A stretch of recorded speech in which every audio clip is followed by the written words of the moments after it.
भगवान के सिवा और दूसरी कोई गति नहीं है। जब ये बात कही, जिस प्रकार अग्नि रूप स्वयं लकड़ी में, अग्नि रूप अग्नि में लकड़ी जाकर के अपने आप में पूर्ण हो जाती है, वैसे ये जीव जिस परमात्मा का अंश है उसी परमात्मा में विलीन हो जाए तो अपने आप में जीवन की पूर्णता हो जाती है। चौपाई सबको याद है, मुझे कहने की आवश्यकता नहीं है।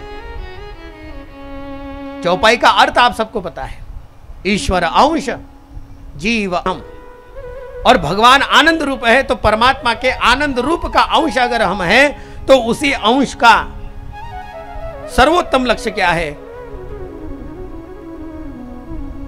नदिया का सर्वोत्तम लक्ष्य क्या है? सागर में जाकर के मिल जाना।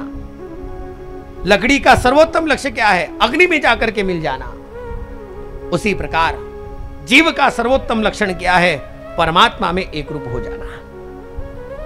और ये लक्षण, ये भाव केवल और केवल परमात्मा में ही आ सकता है और कहीं नहीं आ सकता।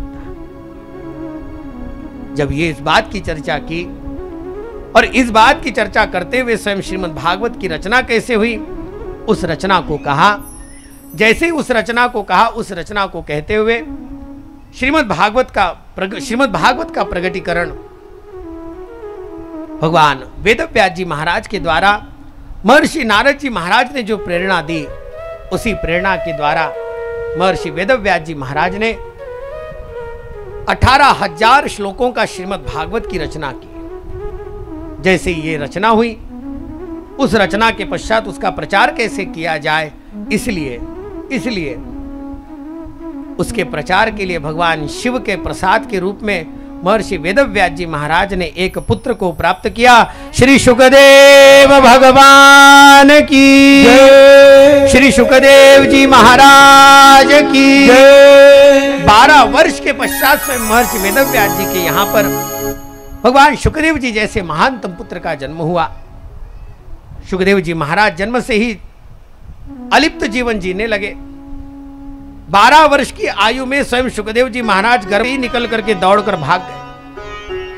जैसे ही शुकदेव जी महाराज भागे, पीछे पीछे वेदव्यास जी महाराज जाकर के हाँ शुक क्षणम तिष्ठ, रुको कहते कहते स्वयं पीछे पीछे दौड़ने लगे। लेकिन शुकदेव जी महाराज ने कहा, पिताजी न मैं आपका पुत्र हूं, न आप मेरे पिता हैं। जगत की माया का एक भी संबंध मेरा नहीं है।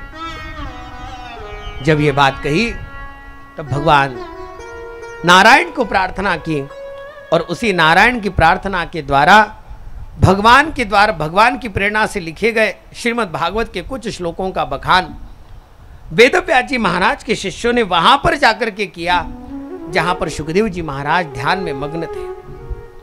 उन श्लोकों को पढ़ा। जैसे ही श्लोकों को पढ़ने लगे तो अपने आप में पता चल गया ये श्लोक मेरे पिताजी के पास के ही है। दौड़ते हुए शुकदेव जी महाराज वेदव्यास जी महाराज के पास आए।